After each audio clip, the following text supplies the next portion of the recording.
వాటి మీద ఇంటి సభ్యుల ఫోటోస్ ఉన్నాయి. బజర్ మోగిన వెంటనే బొమ్మల్లోని వేరే వాళ్ళ ఫోటో ఉన్న ఒక బొమ్మ తీసుకుని సేఫ్ జోన్లోకి ముందుగా పరిగెత్తాలి. ఆఖరిగా చేరుకునే సభ్యులు మరియు వారి దగ్గరున్న బొమ్మ మీద ఎవరి ఫోటో ఉంటే వారిద్దరూ నామినేషన్ జోన్లోకి వస్తారు.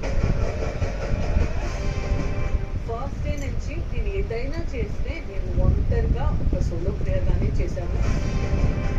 మీరు ఒక పర్సన్తో మాట్లాడి మీరు సోలోగా ఉన్నారు, నాకు సపోర్ట్ లేదు అని మాట్లాడకండి.